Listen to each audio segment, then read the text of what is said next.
मुद्दे पर आप लोगों से बात करने के लिए यहाँ पर आए हैं।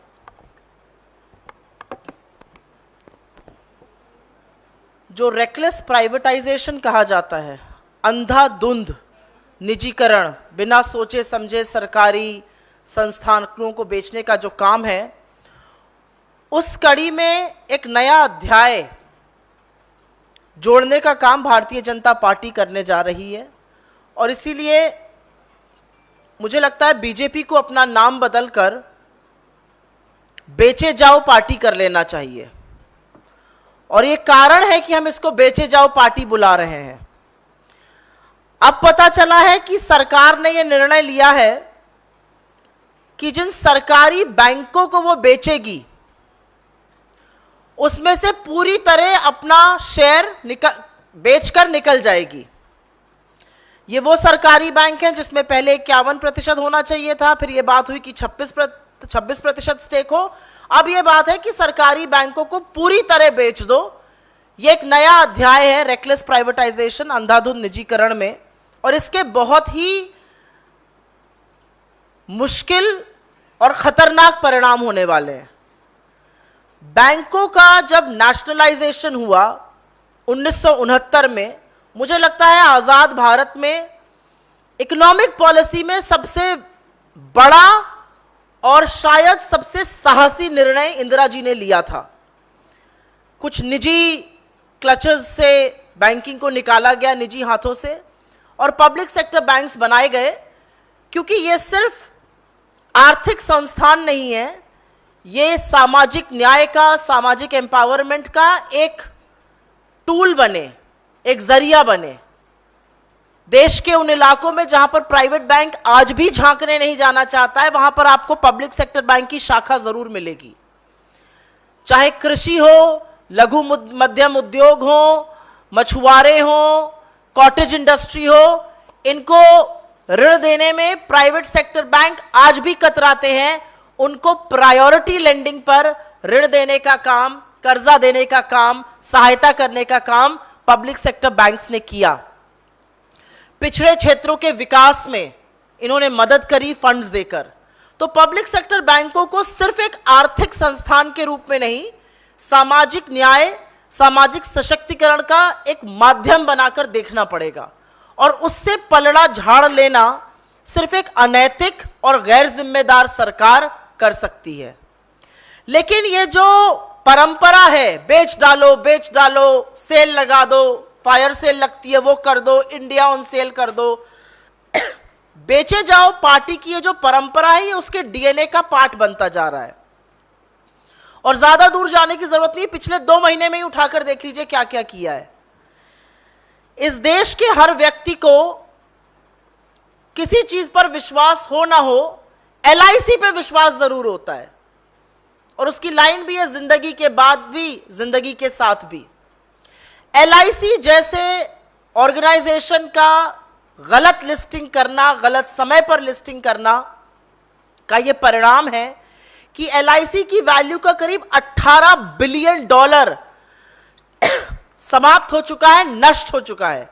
यह उसके वैल्यूएशन का 1/3 हिस्सा है। इसका जवाब कौन देगा? इतने बड़े संस्थान का, जिस पर इस देश के लोग विश्वास करते हैं, उसका इस तरह का मूल्यांकन करके इस तरह से विनाशकारी आईपीओ लाके आपको क्या मिला? $18 बिलियन का लॉस है। यह भी सच है कि पिछले 2 महीने में मजबूरन सरकार को अपना ये जो रेकलेस प्राइवेटाइजेशन था, ये जो अंधाधुंध निजीकरण था, इसको रोकना पड़ा। मैं 4 चीजों का नाम यहां पर लूंगी: बीपीसीएल, कॉनकोर, पवन हंस और सेंट्रल इलेक्ट्रॉनिक्स लिमिटेड। बीपीसीएल की बिक्री क्यों रोकी गई? ये नवरत्ना है, इसमें से कुछ महारत्ना कंपनीज हैं। और आपकी जानकारी के लिए बता दूं, ये वो कंपनीज हैं जो प्रॉफिटेबल हैं, ये मुनाफा कमाती हैं, ये स्ट्रेटेजिक हैं, ये जरूरी है इस देश के लिए। ऐसी कंपनियों को बेचा जा रहा है। एक चीज होती है, चलो कंपनी मुनाफा नहीं कमा रही है, लॉस में है, और नॉन स्ट्रेटेजिक सेक्टर में। ये स्ट्रेटेजिक सेक्टर में कंपनीज हैं, ये मुनाफा कमाती हुई कंपनीज हैं। और अभी 10 सेकंड में आपको बताएंगे कि एक्चुअल कारण क्या है बेचने का। खैर, बीपीसीएल से बात शुरू करते हैं। बीपीसीएल की बिक्री इसलिए रोकी गई क्योंकि 3 में से जो 2 निवेश करने वाले लोग थे वो भाग गए। उनको इस सरकार की नीतियों पे विश्वास नहीं है, उनको जिस तरह की ये कानून नियम बनाते हैं उस पर विश्वास नहीं है, तो बीपीसीएल की सेल को रोक दिया गया। पवन हंस लिमिटेड, चाहे ऑफशोर ड्रिलिंग हो, तेल ढूंढने के लिए जो ड्रिलिंग करी जाती है, चाहे बॉर्डर एरियाज में आवागमन हो सेना का, बीएसएफ का, फोर्सेस का, पवन हंस बहुत काम आता है। पवन हंस की 51% भागीदारी एक ऐसी कंपनी को बेच दी गई जिसके खिलाफ एनसीएलटी कोलकाता ने फैसला सुनाया हुआ है, क्योंकि वो दिवालिया कंपनी के लिए अपने जो एक कमिटमेंट था उसको पूरा नहीं कर पाई थी, ऐसी कंपनी के लिए बेच दी गई। सेंट्रल इलेक्ट्रिक्स लिमिटेड, ये साइंस एंड टेक्नोलॉजी मंत्रालय का एक पीएसयू है, क्रिटिकल मटेरियल प्रोवाइड करता है डिफेंस को, एनर्जी डिपार्टमेंट को, एनर्जी प्रोग्राम्स को इंडिया के, और रेलवेज को।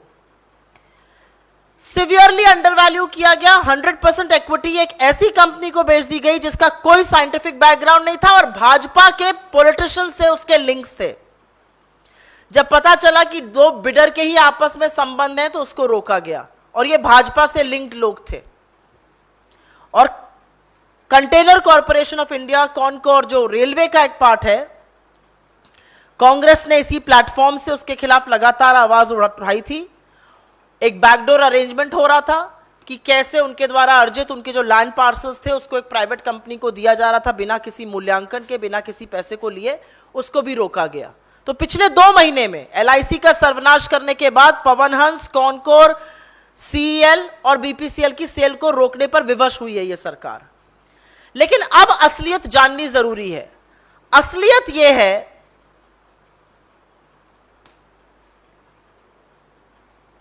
कि जो सरकार बड़ी बड़ी बातें करती है वो वाकई में इन कंपनीज को इनके लैंड पार्सल के लिए बेच रही है। अधिकतर कंपनीज के पास काफी अधिक संख्या में लैंड पार्सल है, सैकड़ों एकड़ भूमि है, और उसको बेचकर कुछ चुनिंदा निजी क्रोनी कैपिटलिस्ट के हाथ में देने का काम है, और इसीलिए यह हो रहा है। कॉनकोर के पास रेलवे स्टेशंस के पास जमीन है, शिपिंग कॉरपोरेशन के पास महाराष्ट्र खासकर मुंबई में जमीन है, भारत अर्थ मूवर्स के पास वेस्ट बंगाल और कर्नाटक में जमीन है, और सिंगल माइंडेड फोकस यह है कि इन कंपनीज को बेचो, इनके पास जो भूमि है उसको हथियाओ, कब्जियाओ और उसको अपने चंद पूंजीपति मित्रों के हाथ में सौंप दो। सिर्फ और सिर्फ एक ये फोकस है, जमीनों को हड़प कर बेच देने का। और एक चीज यहां पर उजागर करना, और जितना मैं ज्यादा बोलूं उतना कम रहेगा, जरूरी है। सरकार क्या झुंझुना बजा रही है?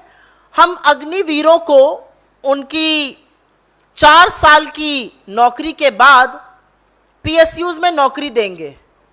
पीएसयूज में तो नौकरी बाद में दीजिएगा, डिफेंस के पीएसयूज को क्यों बेच रहे हैं? जहां पर आप उनको नौकरी देना चाह रहे हैं पहले उसको बताइए। एक हाथ में कहते हैं नौकरी देंगे, एक हाथ में पीएसयू बेच रहे हैं, तो इनका बायां हाथ इनके दाहिने की भी नहीं सुनता है, पहली बात। और यही दोहरा मापदंड है, यही जो डबल स्पीक है सरकार की। आपने 41 ऑर्डिनेंस फैक्ट्री बेच दी, आपने लगातार डीआरडीओ को कमजोर किया, आपने भारत अर्थ मूवर्स जो डिफेंस का काम करता है उसको बेचने का मन बना लिया, आपने बीएल को बेचने का मन बना लिया जिसने आधुनिक भारत का निर्माण किया, बेंगलोर जैसी सिटीज बनाई हैं। तो इसीलिए हमारा कहना है कि बेचे जाओ पार्टी का असली मंसूबा है, अपने से तो कुछ बना नहीं है 8 साल में, एक भी ऐसी कंपनी, एक भी ऐसा संस्थान, एक भी ऐसा इंस्टीट्यूशन भारतीय जनता पार्टी जिसका नाम बेचे जाओ पार्टी है बचा ले, जो इन्होंने 8 साल में बनाया, एक भी इंस्टीट्यूशन, हर चीज बेचने का काम किया है। इनका मकसद यह है और हमारा मकसद है कि हम ऐसा होने नहीं देंगे और इस रेकलेस प्राइवेटाइजेशन का हर तरह से विरोध करेंगे, और भाजपा की मिली भगत जो असल में लैंड हड़पने की है उसका भी पुरजोर विरोध करेंगे। और एक बार फिर से सोती हुई सरकार को बताना जरूरी है, क्योंकि हमने बात बैंक से शुरू करी थी, सरकारी बैंकों से। सरकारी बैंक को सिर्फ मुनाफे का सेंटर मत देखिए। सरकारी बैंक इस देश के एम्पावरमेंट में, दूर दराज के इलाकों में डेवलपमेंट में बहुत जरूरी हैं, कृषि के लिए जरूरी हैं, छोटे मध्यम उद्योगों के लिए जरूरी हैं, उनको खत्म करके आप इकोनॉमी का जो बंटाधार कर चुके हैं उसको और नष्ट कर दीजिएगा. I will very briefly make a statement in English on this. The reckless privatization of the Modi government has now found a new frontier, and which is why I think the BJP should actually be called the Beche Jao party. And the new frontier is public sector banks, because the government has now planned that when it sells a public sector bank, instead of retaining 51% ownership or a 26% ownership, it will now outrightly sell all its stake. It's important to remind here that when banks were nationalized in 1969 by late Srimati Indira Gandhi ji, it was done with the view to get banking out of the clutches of a few private lenders, and it was done so that priority lending could happen to agriculture, to small and medium enterprises, to exports, to cottage industry. And this was fulfilled. Public sector banks helped in the development of backward regions, and public sector banks are not just pure financial institutions, they are actually vehicles of social empowerment and social justice. But it looks like the fire sale of India's assets and PSUs are the very DNA of the Beche Jao party. What explains the fact that an institution like LIC has seen value erode by $18 billion, nearly one-third of its valuation? And who's responsible for this? In the last 2 months alone, the government has been forced to halt its reckless privatization, whether it is BPCL, CEL, Pavan Hans, or Concor. I'll start with BPCL. 2 of the 3 investors have no faith in this government's policies. They fled, which is why that had to be put on hold. Pavan Hans Limited, 51% stake was sold to a company that had failed to honor a previous bid, and which is why they have an adverse ruling from NCLT Kolkata. So that had to be put on hold. Central Electronics Limited is an enterprise of the Ministry of Science and Technology. It provides crucial material to our energy program, to our defense, to our railways.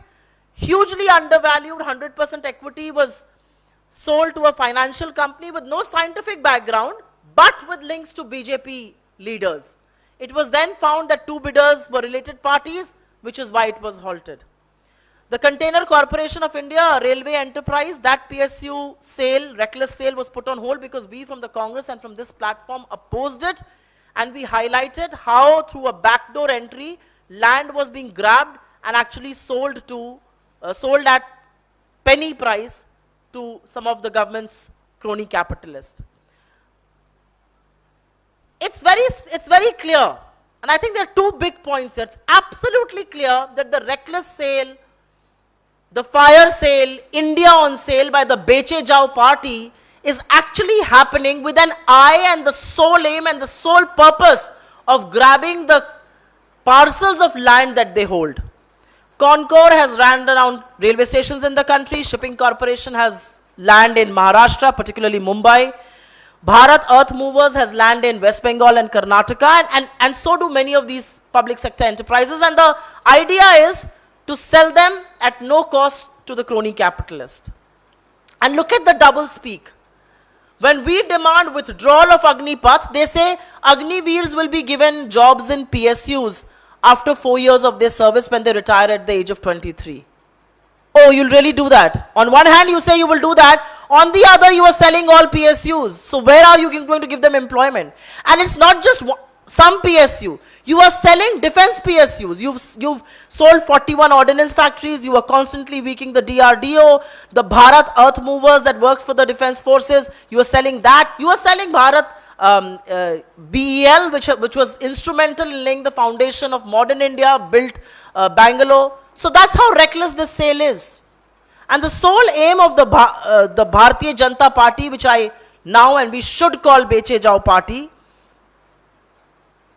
is to put India's assets on sale at no price, and we in the Congress will oppose it. However, I think the question that must be asked of the Beche Jao party, sell what you have made. But the reality is in the last 8 years, you've made zilch, you've made nothing. Not one institution, Not one company worth its sale. You're selling Maharatnas, you're selling PSUs, you're selling the Navratnas that are profitable, that are strategic to this country, and we will not allow you to do that. Thank you. We'll first take suo moto questions.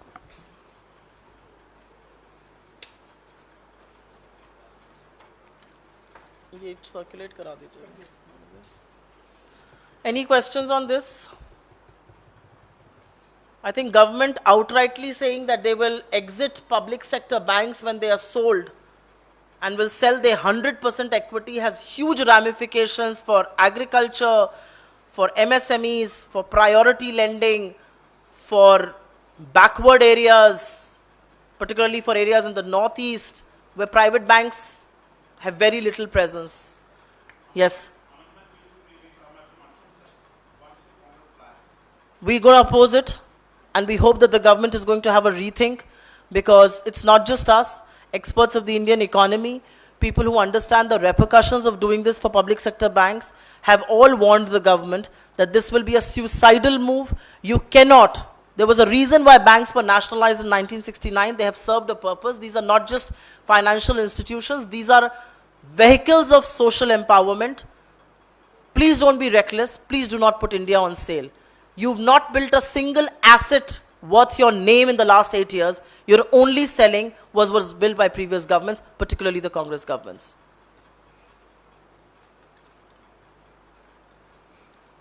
Done? Thank you.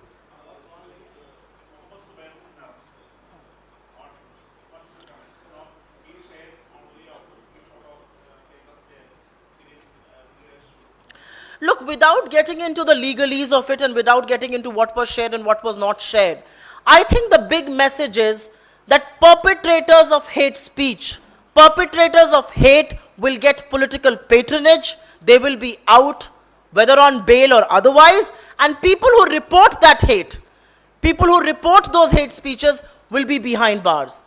This is nothing. This is nothing but a message from the government, and I may say a coward government, telling people, and what was his fault? He was basically, each time they were spreading fake news, he would break through that and tell us the truth. What was his fault? He was bringing the truth to us. He was reporting hate speech. And this is nothing but a lesson for the others, trying to send a message that if you do this, this is where you will end up. But I think as my leader says it, you may try and silence one person, but there are 1,000 others who will speak. And I will repeat this in Hindi. क्योंकि ये जानना जरूरी है, ये बोलना जरूरी है. आज इस देश में नफरत फैलाने वालों को तो पॉलिटिकल पेट्रोनेज मिलेगा, भारतीय जनता पार्टी के वो नेता बनेंगे, स्टार प्रचारक बनेंगे, लेकिन जो नफरत फैलाने और बोलने वालों के बारे में रिपोर्टिंग होगी, उनको आप जेल में डालिएगा, क्योंकि आपके फेक न्यूज के रैकेट को वो बस्ट करते थे, उनको आप जेल में डालिएगा. और ये कुछ नहीं, ये एक डरपोक और कायर सरकार की निशानी है. उनका यही एक शायद दुर्भाग्य था कि वो इस देश को, यहां के लोगों को, मीडिया के साथियों से को वो शायद सच दिखाने की कोशिश करते थे. पर आप सच की आवाज, एक आवाज को दबा सकते हैं, आप सच की तमाम जो उठती आवाजें उनको नहीं दबा पाइएगा. I will also through this platform appeal to large sections of the media who are quiet on this. Don't stand because the opposition is talking for it. He's one of your own. At least stand up for one of your own. What the large sections of media should be doing, which is busting the fake news racket of the BJP, Alt News and its co-founder were doing, stand up for one of your own. But large sections of the media, जैसे मैं बार बार कहती हूँ, सरकार के चरण चुंबक बन चुके हैं और वो ऐसा करने से कतराते हैं.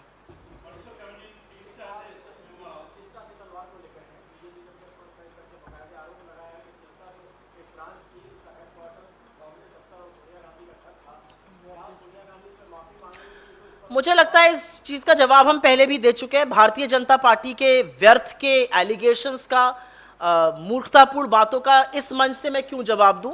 हमारे नेता वहां पर रहे, वो अपने आप में प्रमाण है. Done? I just answered that question. We've taken that before. Thank you very much. Thank you all.